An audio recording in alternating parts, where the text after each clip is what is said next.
That we're going to be joined by a guest today on Breakfast with the Stars. The star is behind a photo that kind of went viral.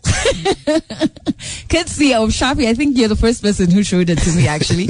Who also happens to be, okay, so first and foremost in the photo, you see a couple of guys on Mkokoteni.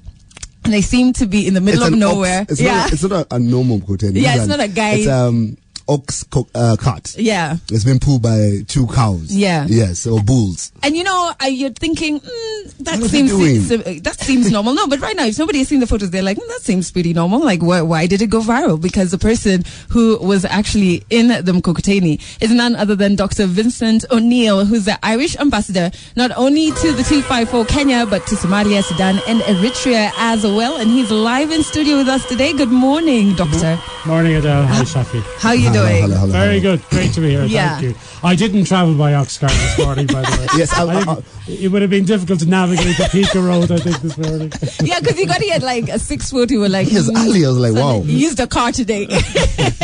No, but yeah. So the photo was taken. I think somewhere close to, was it in Makueni? That's Makueni, yeah. It was in Makueni, off Makueni Highway. You were on your way to open a school, and the roads were super damaged by the flooding that we're currently going through. And everybody was like, oh, so this happened. He got on the ox cart, which was really great because obviously people were talking about humility, but then it brought out, that's a characteristic that you want all leaders to have, You have to get the job done one way or another, isn't it? Yeah, well, let me say, I didn't get up that morning and plan to get on the Oxcart. Yeah. I was asked to open this school in Makueni, and we drove there, and when we reached the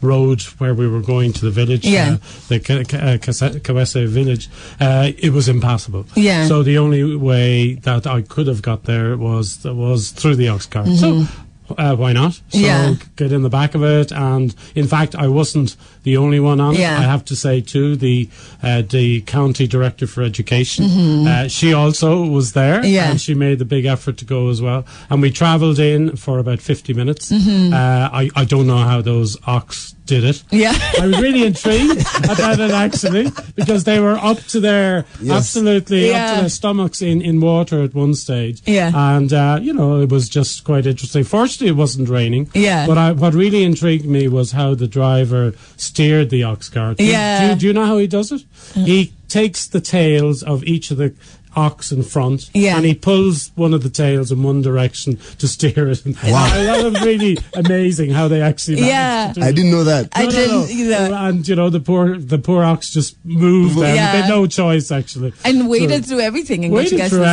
And in fact, as I say, it took about 50 minutes, and then it makes it all worthwhile. You think you're in the middle of nowhere in atrocious conditions with the floods, and then you suddenly come to this school and there's 500 or 600 people waiting for you, and it was such an honour to be there, as these functions always are. It's a privilege to be there, and we had a great time and great welcome, and managed to open the school. The school is St. Patrick's Primary School in Kawese, and it is supported by government, by the county administration, but with input from an Irish organisation called the Kenya Child Foundation. Wow. And really delighted because they provided some funding, so we were opening about 5 new blocks of classrooms on the day.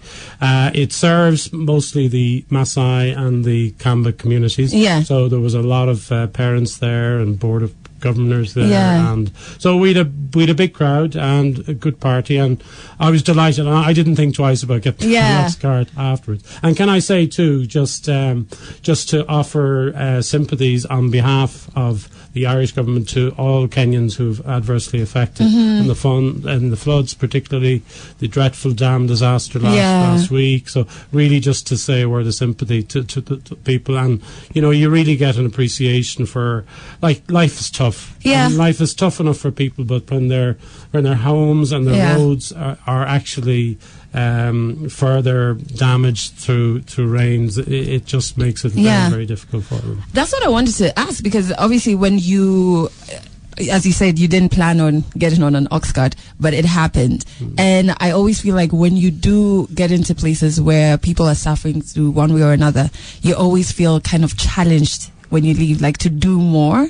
I don't know if how did you feel that after you were leaving? Yeah, no, in fact, you do. And I mean, I think as an ambassador and somebody who's based in a big capital city all the time, you can live in a cocoon and not appreciate what the realities are for people. Yes. I mean, we're very lucky in the sense that Ireland has an engagement in Kenya that goes over for the past 100 years. So one of the things over the last 4 years that I've been here is I've had opportunities to travel up to Samburu, to Turkana, over to Kitale, to Iten, and to Mombasa, many parts of the country, and get an appreciation for people, Irish people or Irish organisations that are working with Kenyan partners in healthcare, social services, education, and so on. And you really get a sense of what issues are for people, and also you get a real sense of what local people are doing for their own community. And I mean, the thing that struck me most about the school last week in Makueni was the principal of the primary school. Kenyan woman doing an fantastic job, started it from scratch, working in very difficult circumstances, yet she manages to mobilise her teachers, the kids. They all come out, the school works, and you meet fantastic people like that, and that really gives you a better balanced view of the country, a sense of what the challenges are that people actually have to face. And then when you are going to discussions with government or with other colleagues, you have some appreciation of what the lead issues are for people. You're coming from an informed point. Indeed. Those are the true stars. So we do celebrate the lady who's running the school. What's also interesting, as you heard me say, Dr. Vincent O'Neill, is how we go from doctor to ambassador. So that's what we're going to get into in the next 4 minutes. But if you have any questions whatsoever, you can send those to us on Twitter at Kiss100 Kenya. It's 7:16. Every day. We go from being a doctor, a medical doctor, and then now you're on Kiss FM as the Irish ambassador. So we have to go to the very beginning for all of that. So being a medical doctor was always the plan? Okay. Well, they say life is a journey. And I wonder how many people end up in the jobs that they kind of start off with. Close to none. Certainly not me, anyway. Anyway, well, I spent, initially after I left school and went to college, I spent a few years teaching in West Africa. I taught science for a number of years in a secondary school. Came back and then decided, wanted to do something different. So I studied medicine and qualified in Ireland and worked in Ireland. And did all my postgraduate training in Ireland. So worked in hospital and in community medicine there. And then I worked in Uganda at the height of the HIV pandemic in the mid-1990s. I was director of a rural hospital for 2.5 years. My wife was with me. She also was volunteering in teacher training. So we went there as 2. We came back as 4 with 2 kids when we were there. These things happen. And when I left, returned to Ireland, I just started study in public health, postgraduate study, and our government offered or advertised a post as looking for a global public health advisor in the Irish government to advise on international policy on health and HIV. Applied for it, got it. So, and that job was located in the Ministry of Foreign Affairs. So I had a very interesting 9 or 10 years at a very dynamic time internationally when the world was waking up to the problem of HIV. Global Fund was set up and a lot of other funding mechanisms, and was very much part of Ireland's engagement with that. Very exciting times, and then after that they kicked me upstairs into the Department of Foreign Affairs again and asked me would I like to work on the more technical aspects of the international aid programme, Irish Aid it's called, and I worked on that as head of policy for a number of years, and then it became possible for me to apply for jobs as an ambassador in 1 or 2 countries. So I spent a while in Malawi. We opened a new mission there in 2007, and then when they decided to reopen Kenya, they closed Kenya in 1988, and unfortunately it took a while for the government to realise, look at this was not a good idea, and we need to re-establish a presence there. So I was asked to come out in 2014 and lead the process of setting up the mission here. It's been a fantastic 4 years. So that's my journey. That is I'm not sure where that's going to go. Journey. It's a bit of a journey, and I'll say to people, don't always believe that you have to stay in the same place. Yeah. I think life presents opportunities, and it's been really interesting. But having said that, a lot of my colleagues in the Department of Foreign Affairs have done other professions, engineering, or they've been involved in economics, and then decided to pursue a career in diplomacy. So, which is quite interesting. And I think some of the things that keep us away from, because you go to school or in campus for 4 or 5 years and you study this one thing, and then your mind gets very closed, and there's a bit of fear, like when you get out, to be told, okay, you studied this, now come to the other side and get employed. So I don't know, was there the first time, let's like rewind, the first time you were moving away from what you studied, right?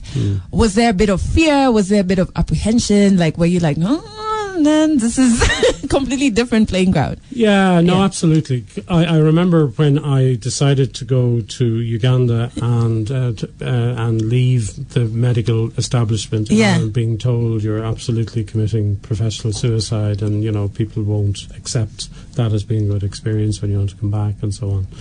But I think important to believe what you want to do, and also I think it's important to allow yourself to be open to new experiences. And certainly what was important to me is, having lived in Africa before, having met a lot of people, you kind of tend to think beyond the kind of rigid professional categories that you might have at home. And you also, the older you get, the more confidence you have in yourself that you follow your intuition, or things that you actually want to do. So, and I think but saying that, there are supports there in many professions, and you make the choice. You don't make the choice recklessly. You kind of but it's great to be open to new experiences, and certainly living here for the last few years allows you to be exposed to a fantastic, rich society, which is rich in culture, different perspectives, and it's always nice to learn new things and to actually be exposed to that, and you don't forget that. So I guess you were destined to come to Kenya. You were just here in Uganda and in Malawi. However, in the next few minutes, I know there are many people who look at careers in diplomacy, and they're just thinking, oh, it looks so glamorous, like it must be a walk in the park.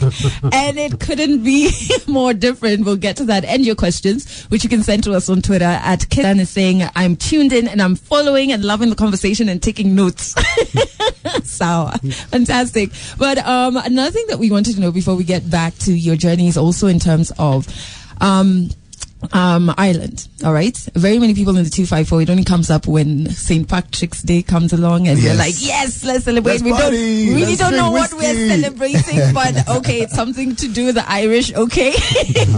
But I also wanted to know, because Simadel Team Shafi, young talented Kenyans who would love different opportunities, so I want to explore more about what's happening in terms of the Irish Embassy in Kenya. What does that look like in terms of opportunity for young people? For young people from back in the day, because you said over 200 years, and to present day. Yeah. Well, thanks for that. I mean, one thing that struck me since I've arrived here is how little many Kenyans know about Ireland. And we're a small country on the very west of Europe, an island, and the island of Ireland has 32 counties. For historical reasons, 6 of those counties in the north are part of the UK, and 26 are part of the Republic of Ireland. And the Republic of Ireland has a population 10 times smaller than Kenya. So we're 4.5 million. Our land mass is 8 times smaller than Kenya. Wow. Yes, we're a country, a fairly new country. We got independence in 1922. We, for much of our history, we've been effectively colonized by the UK. And but now we're independent, and we have a very strong and very positive relationship with the UK. We're a member of the European Union, and that has been very important for for our development. Because we're a small country, we've had to be focused outwardly for new markets and so on. And traditionally, we exported people. There's a population of 4.5 million in Ireland, yet we have a diaspora of 60 million. Wow. Irish people, especially in the US. The US, 35 million people in the US claim Irish heritage. Wow. 22 ex-US presidents have some affinity with Ireland. Yes. So even President Obama, who you think is Kenyan, but his great grandmother was Irish. So in fact, we are claiming some part of him as well. so that's Ireland. We were probably one of the poorest countries in Europe, and that was because of the policies, the introverted trade barrier policies pursued by our government up until the 1960s. And then suddenly, and over time, being part of the European Union, having wider markets, having a strong control on our finances, and also promoting foreign direct investment, our economy has grown. So we're now probably about we're eighth out of 182 countries in terms of Human Development Index. So we've grown, and we have also diversified. Our economy used to be largely based on agriculture. Now we're a knowledge economy. We probably have one of the most sophisticated food industries in the world.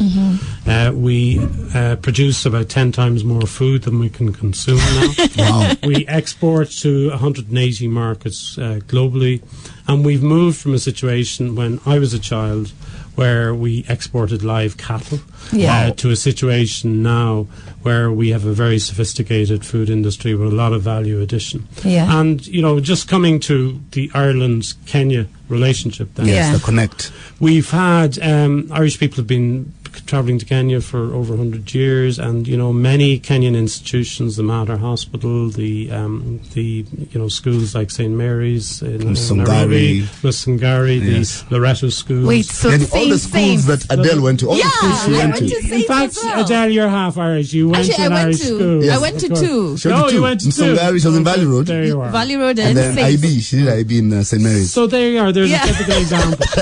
So we have that history here, which is fantastic. And we have a strong sense that, of respect for the fact that Irish people came here to actually help and work with Kenyans in their own development for many, many years. Now the situation is different. Now with the opening of our embassy in 2014, we're looking for a new relationship, which very much builds on the positives of that previous relationship. We still have about 1,500 Irish citizens living in Kenya in all different walks of life. We still have a large number of missionaries dispersed around the country. We've people working with NGOs, and we're very proud of the work that they do. But we're also trying to build a new relationship on cultural exchange. Kenya has an embassy in Dublin, and we work very closely with them. There are over 2,000 Kenyans living in Ireland, a lot of them married to Irish people. And living there. So what does that relationship mean in 2018? And it essentially means that we want to deepen our political relationship with the Kenyan government. We want to deepen our economic ties. And we are looking at trading opportunities in agribusiness, in education, in ICT. We have about 25 Irish companies that are operating in Kenya, about 15 of which are resident. We've had quite a number of Kenyan companies that have travelled to Ireland over the last few years, interested in establishing business links. We have, we're starting some cultural exchanges. We want to deepen increase the number of Kenyan students who travel to Ireland to undertake a third level education. The numbers are absolutely very low at the moment, but now we're presenting ourselves. We will be the only English-speaking country in the European Union before long. We also have a very well-respected education system.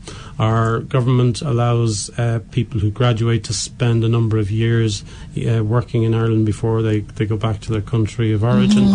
And Ireland is not unlike Kenya.